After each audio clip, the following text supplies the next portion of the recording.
Bismillahirrahmanirrahim. Assalamualaikum warahmatullahi wabarakatuh. Bertemu lagi bersama saya Zulfa Farina.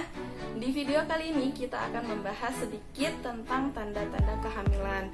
Perlu diketahui sebelum adanya tanda-tanda kehamilan, di tubuh seorang ibu atau di tubuh seorang wanita yang mengalami kehamilan akan ada perubahan dikarenakan beberapa hormon.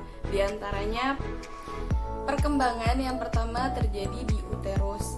Uterus ini semulanya beratnya 30 gram karena ia mengalami hipertrofi dan hiperplasia, sehingga berat dari uterus atau berat dari rahim ini mencapai 1000 gram pada saat akhir kehamilan.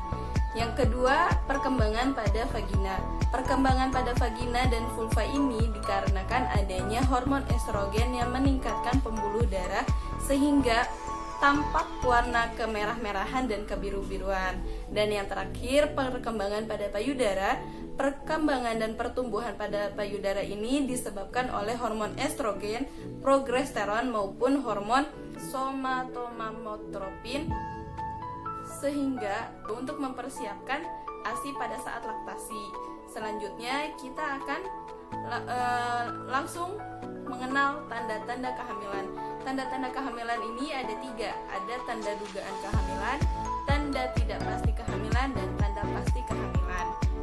Tanda dugaan yang pertama yaitu terjadinya amenorea atau telat menstruasi. Hal ini disebabkan karena konsepsi dan nidasi yang tidak membentuk folikel degraf sehingga ovulasi tidak terjadi. Pada perempuan yang mengalami kehamilan atau baru mengalami kehamilan, ia harus mengetahui kapan hari menstruasi terakhir. Hal ini berfungsi untuk mengetahui umur kehamilan dan umur persalinan nantinya. Tapi ini juga bisa terjadi pada perempuan yang sedang stres atau perempuan yang sedang mengkonsumsi obat kontrasepsi atau obat penunda kehamilan. Yang kedua, adanya nausea atau mual dan emesis atau muntah. Hal ini terjadi karena adanya pengaruh estrogen dan progesteron, terjadi pengularan asam lambung yang berlebihan. Biasanya terjadi pada pagi hari, namun tidak menutup kemungkinan pada siang hari, sore hari maupun malam hari. Nah, ini biasa dikenal dengan morning sickness yang mana nantinya berpengaruh dengan nafsu makannya berkurang. Ketiga, ada mengidam. Mengidam ini maksud mengidam menginginkan sesuatu pada ibu hamil. Biasanya menginginkan makanan yang asam-asam atau yang manis-manis, maupun menginginkan sesuatu yang di luar batas kewajarannya. Namun tidak menutup kemungkinan pada wanita yang akan mengalami menstruasi juga dapat mengalami ngidam. Lalu selanjutnya ada miksi. Miksi ini adalah biasanya yang dikenal dengan seringnya buang air kecil. Seringnya buang air kecil, hal ini disebabkan karena adanya dorongan dari kepala bayi atau dari calon janin yang menutup kandung kemih atau mendorong kandung kemih ke depan, sehingga kandung kemih cepat terasa penuh dan mengalami miksi. Selanjutnya ada sinkope. Sinkope atau pingsan terjadi karena adanya gangguan sirkulasi ke daerah kepala atau ke daerah sentral yang menyebabkan iskemia susunan syaraf pusat dan menyebabkan sinkope. Hal ini bisa menghilang ketika usia kehamilan memasuki 16 minggu. Lalu selanjutnya ada payudara tegang. Nah, payudara tegang ini dipengaruhi oleh hormon estrogen, progesteron maupun hormon somatomamotropin yang menyebabkan deposit lemak, air, dan garam pada payudara. Nah, biasanya pada kehamilan pertama atau ibu yang mengalami kehamilan pertama, ujung saraf ini tertekan dan menyebabkan rasa sakit pada payudaranya. Selanjutnya ada pigmentasi pada kulit. Nah, pigmentasi pada kulit adalah kulit yang terlihat lebih gelap dibandingkan di area lainnya. Nah, biasanya pigmentasi pada kulit ini terjadi pada ibu hamil di daerah pipi, di daerah dinding perut, dan di daerah sekitar payudara. Selanjutnya ada epulis. Epulis ini pembekakan pada gusi.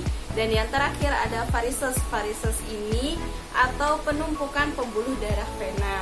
Selanjutnya kita akan membahas mengenai tanda pasti pada kehamilan. Tanda pasti pada kehamilan yang pertama bisa diperiksa menggunakan tespek. Tespek ini lazim digunakan oleh para wanita di Indonesia maupun di dunia karena tingkat keakuratannya mencapai 99%. Nah, tespek ini ada 3 jenis. Yang pertama ada tespek strip, yang kedua ada tespek stick, dan yang ketiga ada tespek digital. Selanjutnya ada pemeriksaan menggunakan USG atau ultrasonografi. Nah, teknik ini memanfaatkan gelombang berfrekuensi tinggi untuk menghasilkan citra atau gambar dari suatu kondisi anggota dalam perut seorang ibu. Biasanya orang yang menggunakan USG ini untuk mengetahui jenis kelamin dari bayi tersebut, bentuk janin tersebut, dan ukuran bayi tersebut. Dan USG juga minim akan efek sampingnya, sehingga banyak digunakan juga oleh para ibu yang sedang mengandung. Selanjutnya ada pemeriksaan denyut jantung janin. Pemeriksaan ini dapat didengar menggunakan stetoskop Linex, lalu alat kardiotografi dan alat Doppler. Nah, denyut jantung janin bisa didengar dengan jelas ketika memasuki usia 7 minggu kehamilan. Biasanya frekuensinya 120-160 denyut per menit. Yang terakhir ada gerakan janin dalam perut. Gerakan janin dalam perut ini bisa diraba oleh tangan dan bisa dilihat oleh mata tanpa bantuan alat apapun. Baik, terima kasih telah menyimak. Kurang lebihnya mohon maaf. Apabila ada kekurangan datangnya dari saya. Cukup sekian. Wassalamualaikum warahmatullahi wabarakatuh.